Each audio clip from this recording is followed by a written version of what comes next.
नमस्कार, आप देख रहे हैं टीवी 9 और आपके साथ मैं हूं मनीष। आज हम बात करेंगे रियल एस्टेट सेक्टर को लेकर, खासकर नोएडा और ग्रेटर नोएडा में जो रियल एस्टेट में बूम आ रहा है या हम कहें कि आ चुका है, और वो भी जेवर एयरपोर्ट का उद्घाटन होने के बाद। तो आखिर क्या माजरा है, कितना प्रॉपर्टी की कीमतें कितनी बढ़ी हैं, क्या हमने सच में मतलब एनसीआर ने गुड़गांव को पीछे छोड़ दिया है, खासकर नोएडा और ग्रेटर नोएडा में। तो इन्हीं सब मुद्दों पर बातचीत करने के लिए हमारे साथ एक्सपर्ट मौजूद हैं, जो कि हैं प्रदीप मिश्रा जी, जो कि रियल एस्टेट एक्सपर्ट हैं। सर, आपका टीवी 9 पर बहुत बहुत स्वागत है। शुक्रिया शुक्रिया मनीष जी। जी सर, ये जो रियल एस्टेट में कहा जा रहा है कि नोएडा ग्रेटर नोएडा में बूम आ चुका है जेवर एयरपोर्ट खुलने के साथ ही, और ये भी माना जा रहा है, कुछ रिपोर्ट्स ये भी कह रही हैं कि आने वाले समय में ये और भी तेज़ी से बढ़ेंगे दाम, और कितना बढ़ेंगे, क्या क्या होगा सर, जरा इसको एज एन एक्सपर्ट आप बताने की कोशिश करेंगे। देखिए मनीष जी, सबसे पहले हमें यह समझना होगा कि जी कोई भी बड़ा इंफ्रास्ट्रक्चर प्रोजेक्ट जैसे कि जेवर एयरपोर्ट पे आज हम डिस्कशन कर रहे हैं, जी। वो इमीडिएट इम्पैक्ट नहीं देता, बल्कि लॉन्ग टर्म में असर दिखाता है। राइट। लेकिन अभी जो हो रहा है वो थोड़ा सा अलग है।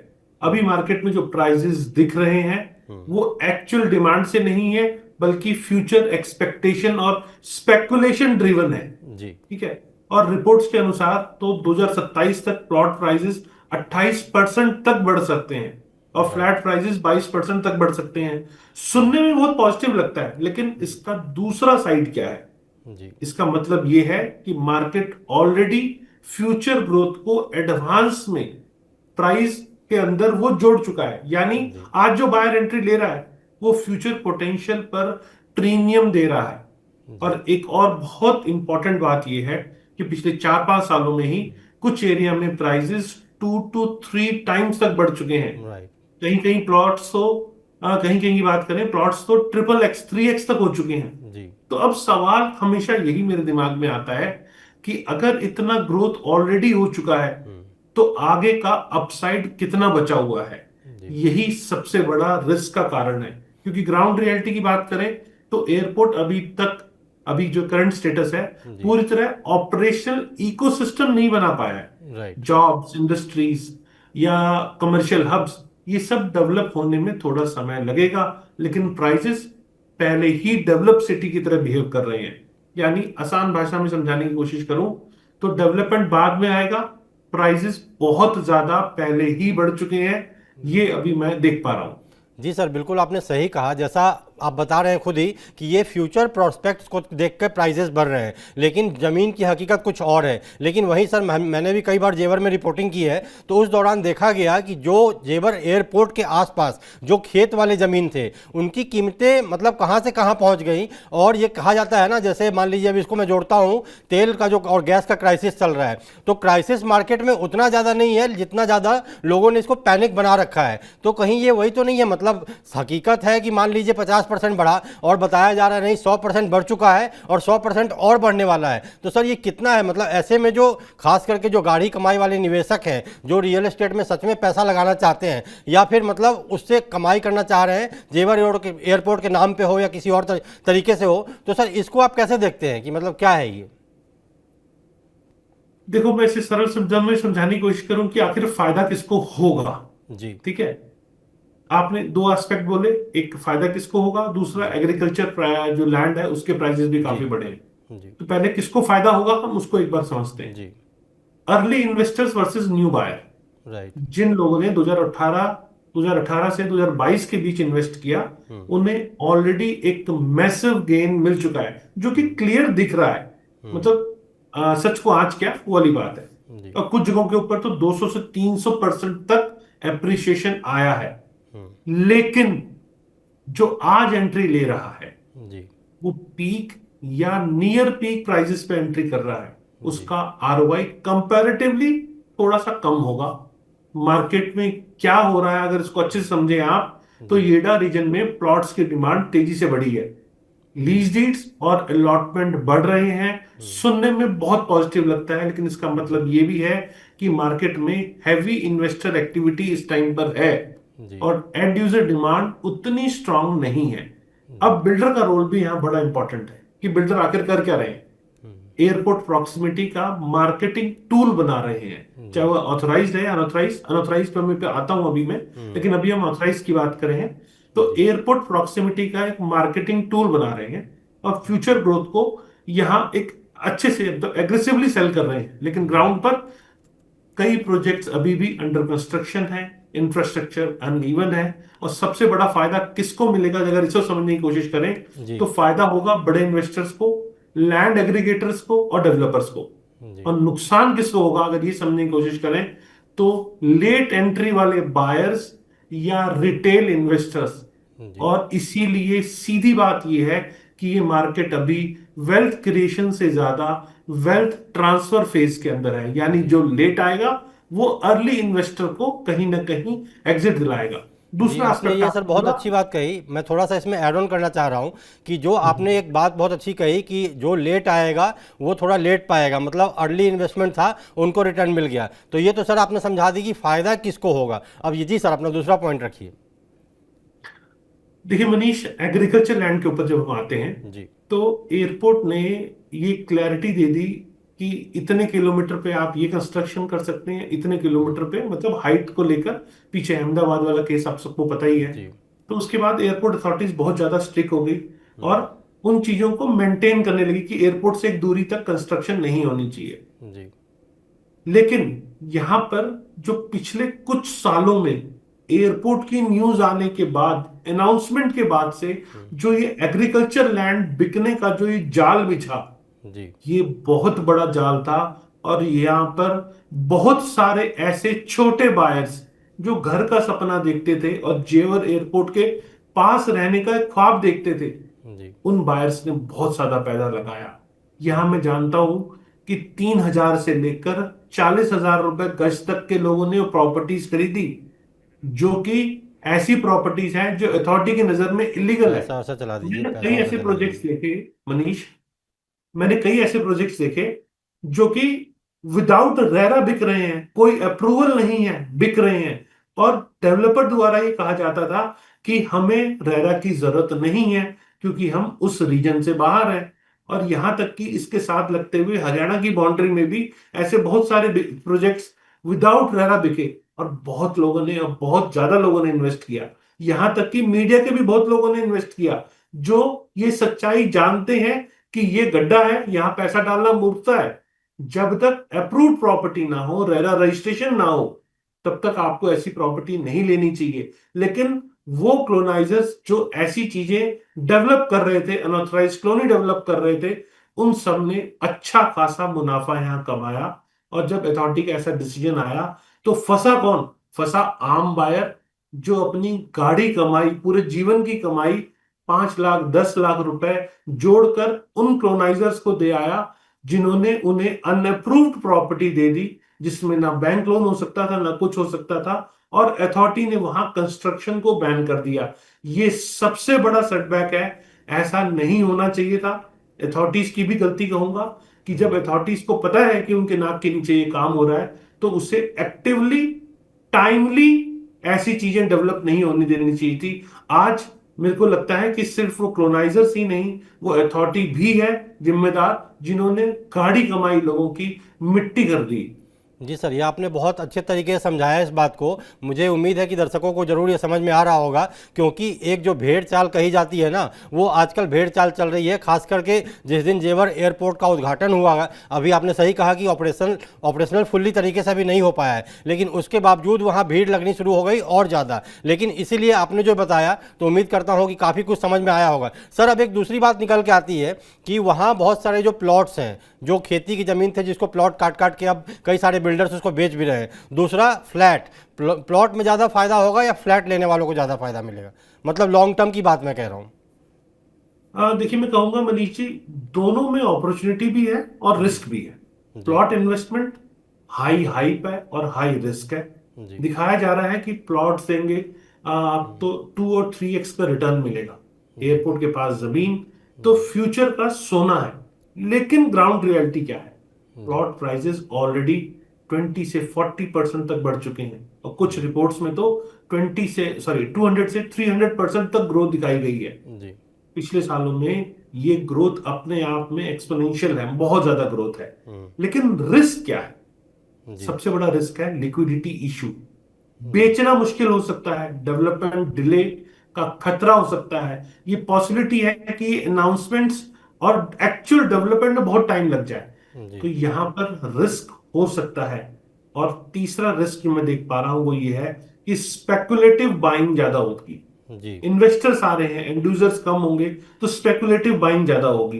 तो जी वो अपने आप में एक बहुत बड़ा रिस्क है। और फ्लैट इन्वेस्टमेंट की बात करें तो मेरे को लगता है कि डिमांड बढ़ रही है, जी प्राइजेस भी स्टेडीली कहीं ना कहीं धीरे धीरे बढ़ रहे हैं, लेकिन रेंटल यील्ड इस एरिया में अभी भी लिमिटेड है।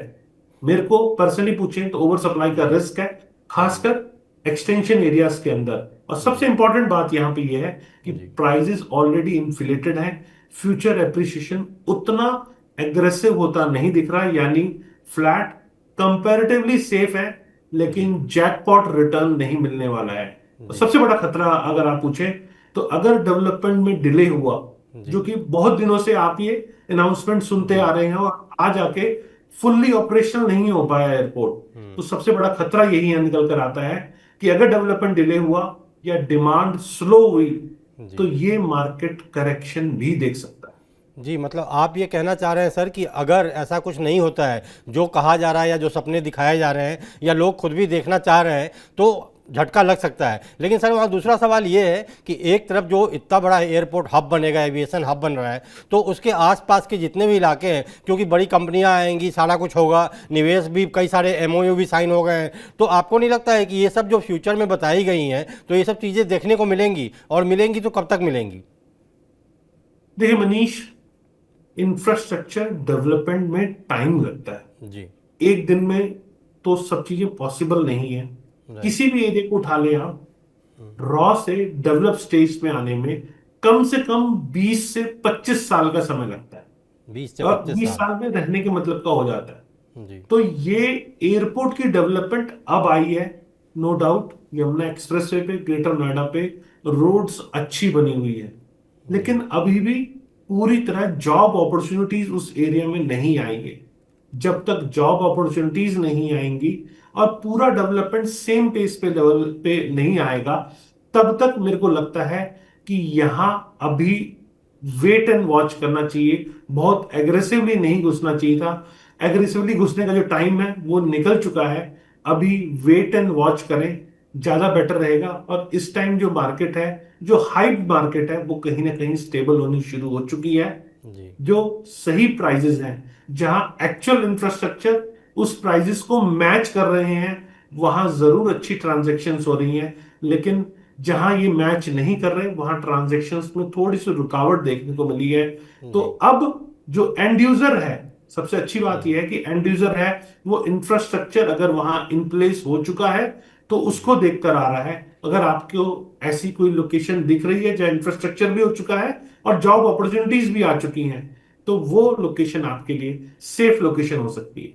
जी सर, अब मैं थोड़ा आता हूँ एक एनरॉक की रिपोर्ट के ऊपर। उसमें कहा गया कि साल 2020 में, नोएडा की बात कर रहा हूँ, नोएडा में घरों की कीमत एवरेज 4,795 रुपये प्रति वर्ग फुट थी, जो कि 2025 की पहली तिमाही में बढ़ के 9,200 रुपीज़ हो गई, मतलब कि 92% का उछाल। तो सर आपको नहीं लगता है कि नोएडा में प्रॉपर्टीज, खास करके नोएडा में, ओवर वैल्यूड हो चुकी है? और अब जेवर एयरपोर्ट के नाम पे क्या और फ़ायदा मिल सकता है? क्योंकि आप देखें नोएडा में अमूमन आप देखेंगे 2 BHK आप लेने जाएं किसी भी सोसाइटी में तो 50, 60, 70 लाख से नीचे कहीं है नहीं, और वही थोड़े से पॉश इलाके में चले जाएंगे तो 1 CR के ऊपर तो उसके नीचे तो बात बन ही नहीं सकती है। तो आपको नहीं लगता कि सर ओवर वैल्यूड हो चुका है ये रेट? देखिए मनीष, इस टाइम पे जो बायर है, जी नो डाउट 1 से 2 करोड़ के बायर्स काफी सारे हैं, और मैं कहूंगा एंड यूजर्स हैं। जी लेकिन जब 50 लाख की प्रॉपर्टी की बात आती है तो उसमें नंबर ऑफ बायर्स बहुत सारे बढ़ जाते हैं। जी 50 से 60 में ठीक प्रॉपर्टी नहीं मिल पा रही है। राइट अगर आप एक 2 BHK कहें जी तो हल्की सोसाइटी में भी आज की डेट में 50 से 60 लाख में प्रॉपर्टी मुश्किल है। जी और प्रॉपर्टी में देख रहा हूं 1.5 से लेकर 2 के बीच में आ गई है। तो जी वो सेगमेंट जो है हर के लिए पॉकेट फ्रेंडली नहीं है। जी आम बायर को आज भी जो प्रॉपर्टी चाहिए वो 50 लाख से 1 करोड़ के बीच में, वो चाहता है कि मैं अपना आशियाना बनाऊं। देखो जिस हिसाब से कीमतें बढ़ी है, अब बायर्स भी इस बजट में कंफर्टेबल हैं। मैं नोएडा रीजन की बात कर रहा हूं जी या ग्रेटर नोएडा रीजन की बात कर रहा हूं। जी लेकिन प्रॉपर्टी जब उस बजट में नहीं मिल रही, अब मान लीजिए किसी अच्छे डेवलपर की प्रॉपर्टी नहीं ली या कोई अनअप्रूव्ड प्रॉपर्टी ले ली, जी। तो उसका फ्यूचर नहीं है।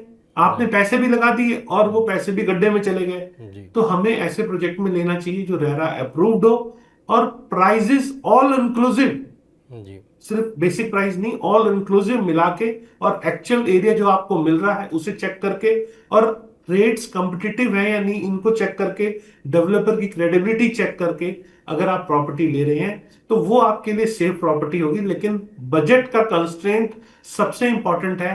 वो मुझे बजट इस टाइम मार्केट में बहुत ज्यादा नहीं दिख रहा। तो जी। ये मेरे को कहीं कहीं लगता है कि मार्केट रियल एस्टेट की जब ऐसे फेज में आती है तो करेक्शन बहुत ज्यादा नहीं होता, 10 से 15% के आसपास का करेक्शन देखने को मिलता है। लेकिन मार्केट टाइम लेती है, मतलब जी। टाइम करेक्शन होता है, थोड़े टाइम के लिए मार्केट स्टेबल हो सकती है। तो ये उस बेल्ट पे मैं थोड़ा सा देख पा रहा हूं। जी सर, ये तो आपने जो कहा मतलब ये लोगों को समझने लायक चीज़ है। लेकिन सर यहाँ दूसरी बात एक और निकल के आती है कि जो आपने बताया अभी कि 50 लाख के बायर्स बहुत ज़्यादा हैं। बिल्कुल सही बात है कि 50 लाख अमूमन जो आम जनता है वो 50 लाख तक के फ्लैट के ही बायर है, जो जेन्युइन बायर है जिनको सच में घर चाहिए रहने के लिए। लेकिन आपने देखा होगा कि सरकारी स्कीम जितनी निकलती थी, अथॉरिटी की, ग्रेटर नोएडा अथॉरिटी की, ये सब अफोर्डेबल स्कीम थी। लेकिन अफोर्डेबल में आप जाएंगे तो अभी भी कई सारे जगह हैं, खास करके ग्रेटर नोएडा में, जो पूरे के पूरे फ्लैट्स खाली पड़े हुए हैं। मतलब अभी तक वहाँ पोजीशन लोगों ने चाह के भी नहीं लिया है। हालांकि मतलब अथॉरिटी ने कितनी पेनल्टी लगाई उसके बाद भी मैं खुद जाके देख चुका हूँ। कई सारे ऐसे प्लॉट्स हैं जहाँ 2500 मान लीजिए फ्लैट है, उसमें से 2000 फ्लैट अभी भी खाली पड़े हुए हैं। तो फिर सर सरकार का ये तो मानना है कि अफोर्डेबल हाउसिंग को प्रमोट करो, लेकिन जब कोई रहने ही नहीं जाएगा तो फिर इसका फायदा कैसे मिलेगा? या फिर इसका ये कह सकते हैं कि लोगों ने इन्वेस्टमेंट के लिए लिया हुआ था फिर। बिल्कुल मनीष, आपने ठीक कहा। जी। ये इन्वेस्टर्स और स्पेकुलेटर्स हैं। जी। एक्चुअल में अगर घर को हर परिवार के लिए एक घर लिमिट कर दिया जाए जी। तो एक्चुअल एंड यूजर लेगा, पर ऐसा राइट। इंडिया में नहीं है।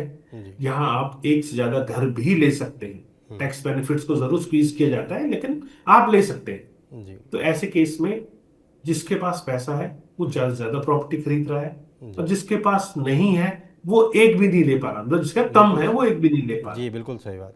अफोर्डेबल हाउसिंग की डिमांड कल भी थी, आज भी है, और जी। कल भी रहेगी। लेकिन अब अफोर्डेबल हाउसिंग बन नहीं रहे हैं, जी। अथॉरिटीज भी नहीं बना रही हैं। जी। जिसका सबसे बड़ा रीजन है कि लैंड कॉस्ट बहुत ऊपर चली गई है। हम्म। मैं गुड़गांव की तरफ अगर आ जाऊं जी। तो यहाँ 50 से 70 करोड़ रुपए एकड़ पर एकड़ लैंड कॉस्ट है, और अफोर्डेबल हाउसिंग का रेट करीब करीब 5,500 रुपए पर जी। स्क्वायर फीट के आसपास है। तो इस रेट के ऊपर गवर्नमेंट द्वारा जो एमआरपी सेट की हुई है, उस रेट पे प्रॉपर्टीज डेवलपर बना ही नहीं सकता, जी। क्योंकि लैंड प्राइसेस बहुत ऊपर हो गए हैं। हम्म। और लैंड प्राइसेस के पीछे कहीं ना कहीं अथॉरिटी का भी हाथ है। अथॉरिटी भी जब प्रॉपर्टी सेल करती है तो आजकल वो ऑक्शन मोड में सेल करती है, जी। और डेवलपर्स ऊंची ऊंची बोली लगा रहे हैं। राइट। अगर 10,000 रुपए पर स्क्वायर फीट डेवलपर ऑक्शन में बाय करेगा, तो हम्म। उसके बाद कंस्ट्रक्शन कॉस्ट है, मार्केटिंग कॉस्ट है उसकी, उसका अपना प्रॉफिट है, ये सब मिला के, क्योंकि कोई भी अगर बिजनेसमैन घुस रहा है तो कहीं ना कहीं वो अपना प्रॉफिट भी देखेगा। जी बिल्कुल। प्रॉफिट मिला के प्राइसेस कहीं और पहुंच जाते हैं। हम्म। तो वो प्रोजेक्ट चाह के भी नए नहीं आ पा रहे हैं। जी। आज अफोर्डेबल हाउसिंग की सख्त डिमांड है। अगर इसे सही ढंग से इंप्लीमेंट किया जाए और इन्वेस्टर्स स्पेकुलेटर्स को एंट्री उसमें नहीं दी जाए, तो आज भी ये अफोर्डेबल हाउसिंग की प्रॉपर्टी लाइन लग के बिकने को तैयार बैठी है। बहुत जी। ह्यूज डिमांड है, जी। लेकिन गवर्नमेंट सप्लाई पूरी नहीं कर पाएगी। जी ये मतलब यहाँ भी वो सिचुएशन डिमांड और सप्लाई का खेल है, क्योंकि डिमांड तो है लेकिन सप्लाई नहीं होने के कारण डिमांड होने का भी कोई फ़ायदा नहीं होता दिख रहा है। सर एक दूसरा सवाल जेवर के पास चलते हैं फिर से। जेवर एयरपोर्ट का जो बनाया जा रहा है उसके बाद कहा गया उसके आसपास जितने भी इलाके हैं, नोएडा, ग्रेटर नोएडा, उसके यमुना एक्सप्रेसवे के आसपास के इलाके, इन सब के इलाकों में जैसा कि आपने बताया, रिपोर्ट भी बता रही है कि रेट कहाँ से कहाँ चले गए। सर क्या इसका फ़ायदा और भी आगे आएगा, मतलब फरीदाबाद, गुड़गांव, दिल्ली, इन सबको भी मिल सकता है क्या? हाँ, देखिए, जेवर एयरपोर्ट से कनेक्टिविटी गुड़गांव की भी हो रही है। जी। आरआरटीएस बनाया जा रहा है। जेवर एयरपोर्ट से कनेक्टिविटी फरीदाबाद की हो रही है, जी। और आरआरटीएस जो बनेगा फरीदाबाद गुड़गांव दोनों कनेक्ट करेगा जेवर एयरपोर्ट से।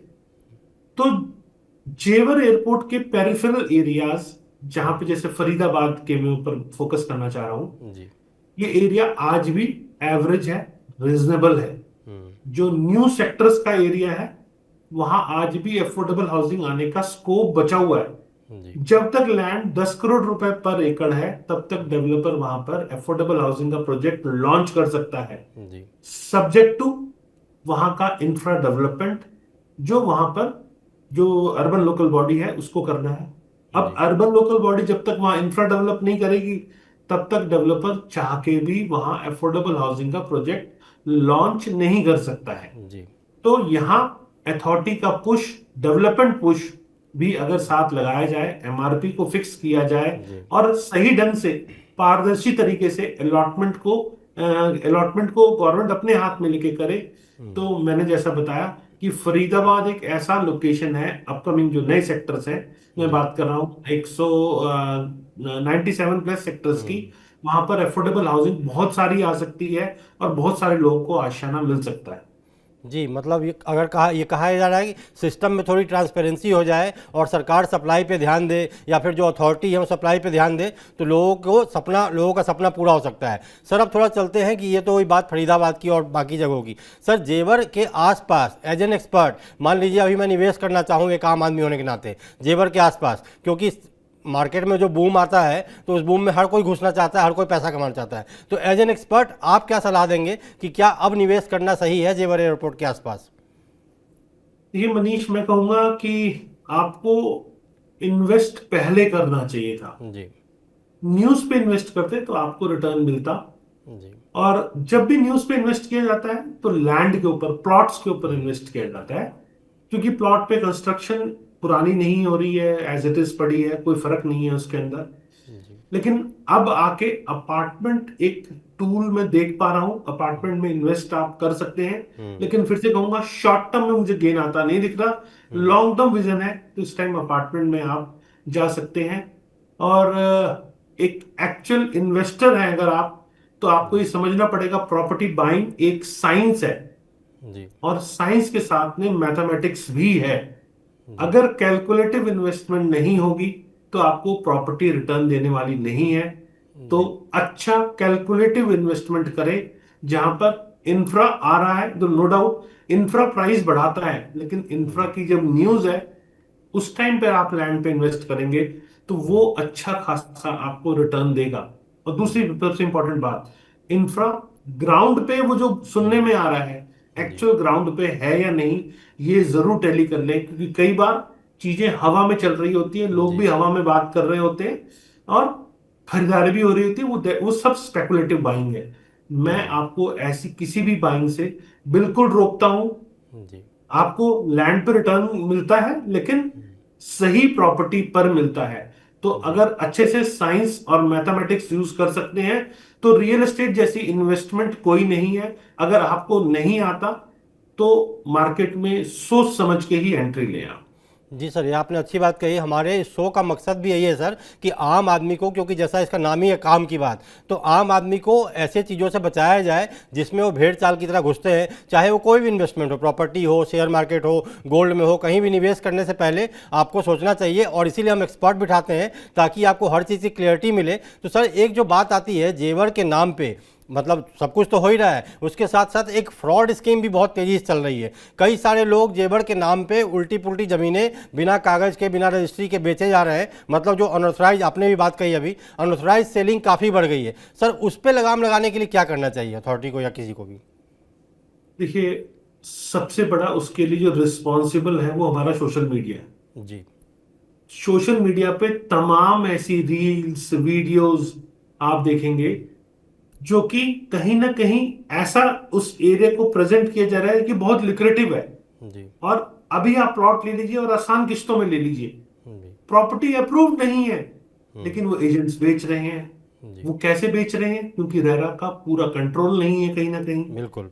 अथॉरिटी कहती है वो अनअप्रूव्ड प्रॉपर्टी है, तब भी प्लॉटिंग हो रही है, तो जी इसका मतलब अथॉरिटी का भी कहीं ना कहीं कंट्रोल नहीं है। जी तो ये सब लोग बाद में क्यों जगते हैं? जी पहले जगना चाहिए। एक आम आदमी जब फंस रहा है उसको पहले रोकना चाहिए। जी आप अथॉरिटी हो, आपकी रिस्पॉन्सिबिलिटी है कि जी बायर को फंसने ना दिया जाए। सिर्फ ये बोल देना कि रेरा है, आप रेरा में शिकायत करो, या डेवलपर आप हो तो विदाउट रेरा आप मत बेचो, ये कहना या करना सिर्फ सफिशिएंट नहीं है, आपको कंप्लायंस को टफ करना पड़ेगा। ऐसे जो कर रहे हैं उनकी धरपकड़ करनी पड़ेगी। जी आपको इस चीज का इंतजार नहीं करना है कि कोई कंप्लेंट लेकर आएगा तब हम सुनवाई करेंगे। जी आपको खुद आगे बढ़कर ऐसे एक्शंस, कड़े एक्शंस लेने पड़ेंगे, तब ये चीजें रुकेंगी। नहीं तो ये अनअप्रूव्ड का जाल सोशल मीडिया के थ्रू अथॉरिटी की नाक के नीचे जी आम आदमी को बेवकूफ बना के एक बहुत बड़े गबन की तरफ ये मार्केट जाती हुई जो दिख रही है, ये इसी तरह चलती जाएगी और रुकेगी नहीं। जी। एक तरह का कहा जाए तो एक तरह से ये स्कैम बहुत बड़ा होता जा रहा है, धीरे धीरे कई लोग इसमें फंसे भी हैं। मतलब पर्सनल लेवल पे भी मैं कुछ लोगों को जानता हूं जो अच्छा खासा पैसा गंवा चुके हैं और रिटर्न के नाम पे जीरो मिला है। तो सर एक सबसे बड़ी बात आती है, जैसा आपने कहा रेरा, रेगुलेटरी तो रेरा ही है, रेरा पे ठीक है अभी समय की थोड़ी सी कमी है तो हम इस पर एक स्पेशल शो करेंगे रेरा की क्या मतलब पावर है रेरा के पास और रेरा क्या क्या नहीं कर सकती है, उस पर अलग से चर्चा की जाएगी। सर फिलहाल ये बताइए कि जेवर के पास अगर किसी को ने मान लीजिए 2018 में जैसा आपने बताया कि अगर आपने 2018 से 22 के बीच लिया होगा तो आपको अच्छा खासा रिटर्न मिलेगा, जैसा कि एनरॉक की रिपोर्ट भी बता रही है और 2-3 रिपोर्ट और भी बता रही है। तो सर अगर 2018 में मैंने लिया होता तो मुझे कितना रिटर्न मिलता और अब अगर मैं लूँगा तो मुझे क्या रिटर्न मिलेगा? देखिए, इस टाइम पर ऑलरेडी 200 से 300% तक कई प्रॉपर्टीज में रिटर्न आया है। जी देखिए, प्रॉपर्टी का कोई फिक्स फॉर्मूला नहीं होता है जी कि मार्केट आपको एक एक्स परसेंटेज देगी। ये सब चीजें प्रॉपर्टी से जुड़ी हुई जो एट्रीब्यूट्स होते हैं, जी लोकेशन, प्लॉट का साइज, प्लॉट जी का फ्रंट, उस एरिया की डेवलपमेंट, वहाँ job opportunity, school, hospital, college, जी और पब्लिक इंफ्रास्ट्रक्चर वहाँ कैसा है, पब्लिक ट्रांसपोर्ट वहाँ कैसी है, ये सब चीजें जब मिलती है तब ओवरऑल प्रॉपर्टी के ऊपर रिटर्न कैलकुलेट होता है। तो मैं एवरेज आपको कहूं तो प्लॉट्स ने 200 से 300% तक रिटर्न दिया है जी। 2018 में जिसने प्रॉपर्टी ली थी उनको। तो आगे ये आप इतना मिल प्लॉट्स की बात पाएगा कर नहीं रहे हैं या पाएगा, फ्लैट्स की बात कर रहे हैं? मैं प्लॉट। प्लॉट्स की बात कर रहा प्लॉट हूं। जी देखिए, अपार्टमेंट का कल्चर वहां बाद में आया है, जी पहले प्लॉट्स बिके हैं ज्यादा वहां पे, और अपार्टमेंट्स में रिटर्न आया है। और इस टाइम मैं देख रहा हूँ कि यमुना एक्सप्रेस वे हो या ग्रेटर नोएडा हो या नोएडा हो, अपार्टमेंट्स आज भी प्रोजेक्ट खुलते ही बिक रहे हैं। जी जब जब ऐसी मार्केट दिखे आपको कि अपार्टमेंट 2 करोड़, 4 करोड़, 5 करोड़ या 10 करोड़ का अपार्टमेंट डेवलपर ने लॉन्च किया और बिक गया, सेम डे बुकिंग हो गई, तो ये थंब रूल है। आप मान लीजिए वो मार्केट आने वाले टाइम में 6 महीने से साल भर में मार्केट स्टेबल हो सकती है, मार्केट में ट्रांजेक्शन रुक सकती है, जी और कहीं ना कहीं डेवलपर्स का कैश फ्लो बिगड़ सकता है, क्योंकि उस टाइम पे वो सिर्फ और सिर्फ इन्वेस्टर्स हैं जो प्रॉपर्टी बाय कर रहे हैं। और जी इन्वेस्टर्स के पास ये जरूरी नहीं है कि उस प्रॉपर्टी का पूरा बैकअप है। जी ये कई बार देखा जाता है कि एजेंट्स अपने फायदे के लिए कि आप 10 लगाओ आपको 20 मिलेगा, या 50 लाख लगाओ आपको रिटर्न में 80 लाख जी रुपए मिलेंगे, ऐसी कमिटमेंट्स करके लोगों को फंसा देते हैं। और लोग उतना ही पैसा, जिसके पास मान लीजिए 50 लाख रुपए है जी और प्रॉपर्टी 3 करोड़ की है, तो वो 50 लाख रुपए लगा बैठता है। और लास्ट में जब 2-3 इंस्टॉलमेंट चली जाती है तो उसके पास कुछ नहीं बचता पैसा लगाने को।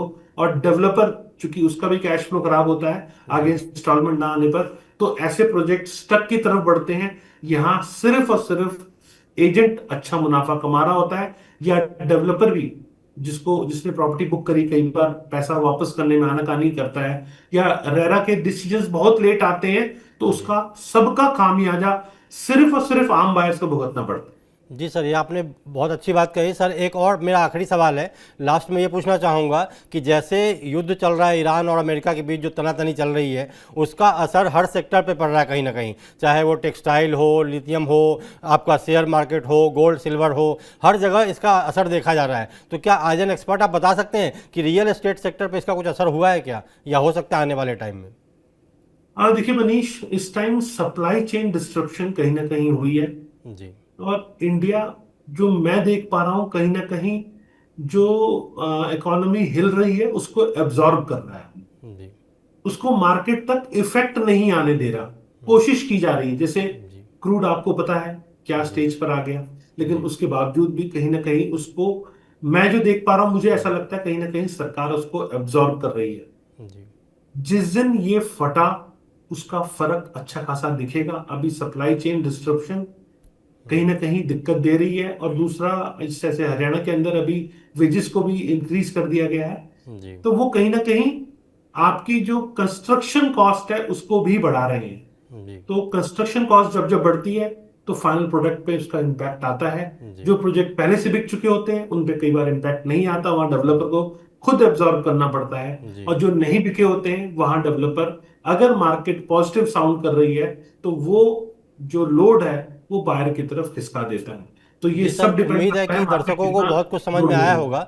सर, समय की थोड़ी सी कमी है, आपका एक फाइनल कमेंट चाहिए कि जेवर से हमने शुरुआत की थी और धीरे धीरे हमने सारा पिक्चर क्लियर किया, तो एज एन एक्सपर्ट आप क्या सलाह देंगे लोगों को? फाइनल कमेंट जी सर। देखिए, मैं कहूंगा रियल एस्टेट हमेशा एक अच्छी इन्वेस्टमेंट रही है, लेकिन सोची समझी हुई इन्वेस्टमेंट ही आपको अच्छा रिटर्न देगी। जी कैलकुलेटिव हो तो बिल्कुल रियल एस्टेट में इन्वेस्ट करो, अगर नहीं पता तो किसी अच्छे एक्सपर्ट से सलाह लेके ही इन्वेस्ट करो। जी रियल एस्टेट में बहुत सारे ज्ञानी लोग आपको मिल जाएंगे, बहुत सारे लोगों को सब कुछ पता होता है, लेकिन जी असली में बहुत कम लोग होते हैं जिनको बहुत कुछ पता होता है। तो जिसको असली में पता है कृपया उनसे संपर्क करके, और तभी आप एक अच्छी प्रॉपर्टी बाय करें। मतलब दिखावे में ना जाएं, अपनी अकल लगाएं, जो एक कहावत कही जाती थी उसको फॉलो करें। जी सर, तो आपका TV9 से जुड़ने के लिए बहुत बहुत धन्यवाद, आपका समय देने के लिए बहुत बहुत धन्यवाद।